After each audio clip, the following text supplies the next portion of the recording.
Hey everyone, and welcome back to The Explainer. Today, we're diving headfirst into a breathtaking, incredibly dark, and just flat-out cinematic manhwa that completely flips the script on fate, justice, and the entire superhero genre. We're looking at the jaw-dropping story of a vigilante known only as Number. If you're someone who loves high-stakes tactical battles, intense psychological thrillers, and a protagonist who literally carries the weight of the world on his shoulders, well, you are in the exact right place. We're going to break down his entire harrowing journey from a traumatized orphan all the way to becoming Korea's most wanted vigilante.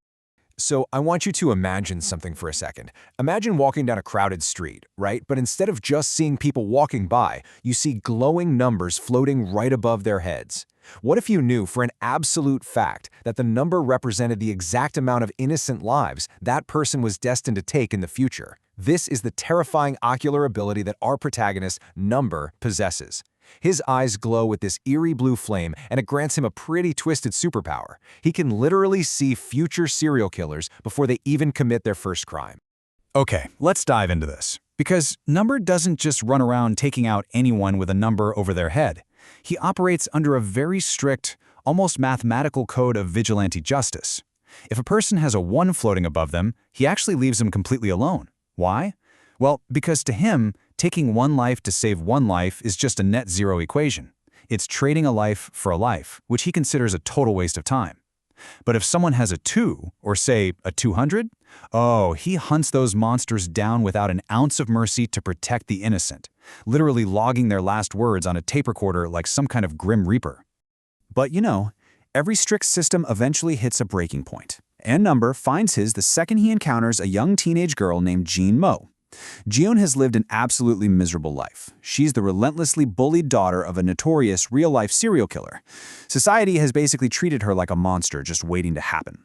So, pushed to her absolute emotional breaking point by a violent mob, she finally grabs a weapon to defend herself. And at that exact millisecond, Number appears, ready to execute her. Why? Because the destiny hovering over her head is a terrifyingly high 4,000. She is destined to be a walking plague. So, Number strikes. He is fully intending to put a permanent end to this future mass murderer. But then, the impossible happens. Right before his eyes, as Junyun's life starts slipping away, that massive 4,000 drastically plummets all the way down to a 1. Actually, scratch that kind of thing never happens. She somehow broke the completely immutable rules of fate. The numbers never, ever change unless a target is eliminated. Number is just completely paralyzed by this. Baffled by the anomaly, he spares her life, throws her into his van, and kidnaps her, realizing she is the absolute key to understanding his own cursed powers. And surviving that intense, near-death experience actually awakens something deep within Jeon. Her own ocular powers activate, but instead of glowing blue, her eyes glow a brilliant burning gold. While Number sees how many people someone will kill, Jeon sees a ticking countdown clock of a person's remaining lifespan. Together, they form this incredibly dangerous, totally reluctant duo, bound together by fate and trauma. Section 1. Testing the Lifespan Eyes. To put her newfound abilities to the test, Number and Jeon track down this malicious stalker who's been terrorizing a family in a shopping mall. And this is where Jeon learns that having these powers isn't just about seeing the future, it's about the visceral, stomach-churning horror of watching it unfold in real time. She locks her golden eyes onto the targeted family, and she sees 8 hours and 31 minutes glowing right above them. As they follow the family home, she watches those golden numbers start dropping faster and faster as the stalker sets up a deadly gas leak trap in their apartment. The tension here is just palpable. Every single decision they make alters that countdown, and Jeon has to learn to weaponize her vision on the fly to guide Number through the chaos. Process variables. Calculate the ideal path. Strike in darkness. Number isn't just a brawler. He's a tactical genius. When the lights go out in the apartment, Number uses his blue eyes to basically predict the future. By watching the killer's numbers fluctuate based on his own micro-decisions, he processes the variables, calculates the ideal path of attack, and strikes with Batman-like precision in complete darkness. He takes down the stalker effortlessly, proving his eyes are the ultimate combat weapon. Section 2. Target 33. The Yakuza Boss. This all leads to an incredibly brutal showdown. Our vigilante duo sets their sights on a heavily guarded Yakuza boss who is fated to claim 33 innocent lives. Number cuts the lights and violently dismantles the boss's henchmen in the dark, but just as he corners the Yakuza boss, the bleeding criminal laughs and drops a massive bombshell. He looks right at Number's glowing eyes and says, "You're just like that albino girl from China." That single sentence completely paralyzes Number. He drops his guard, letting the boss smash him with a weapon, because that albino girl is the source of his deepest, darkest trauma. To understand why this completely breaks him, we gotta jump back in time and look at this tragic timeline. 19 years ago, orphanage arrival. A nameless Number was taken off the freezing streets and placed into an isolated orphanage run by Mother Charlotte. 14 years ago, the science test. 12 years ago, the massacre. The crucial thing to understand here is that this orphanage wasn't a sanctuary. It was a brutal cult, basically a factory for creating superhuman assassins. Cult indoctrination, torturous science tests, forced elimination games, all for the creation of apostles.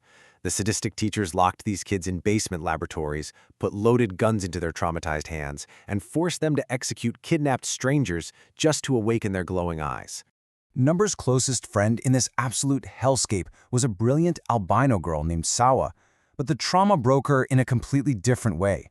She adopted this terrifying, twisted logic. It's okay to do bad things to bad people.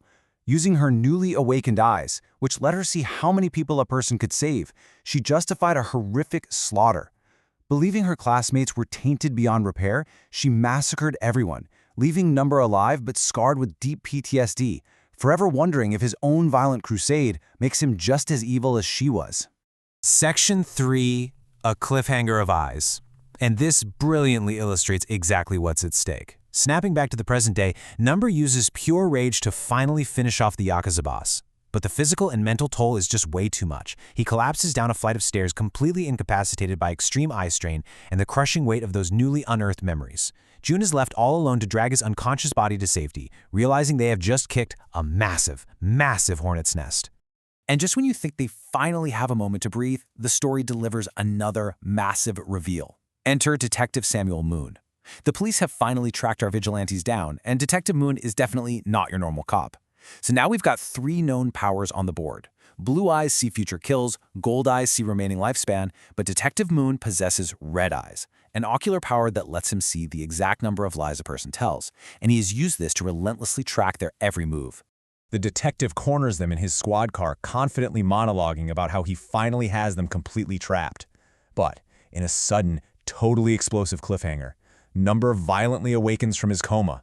He shatters the detective's car window with his bare hand, grabs the red-eyed cop by the throat, stares right into his soul with blazing blue eyes, and asks his signature terrifying question, "What are your last words?" And guys, that is exactly where this incredible arc leaves us. The clash of the ocular powers has officially begun. So, what does this all mean for fate and justice? Who is truly in the right here? It's a brilliantly suspenseful narrative, and I highly recommend diving into the source material to see how this tense standoff ends. Thanks so much for joining me on The Explainer, and I'll see you next time.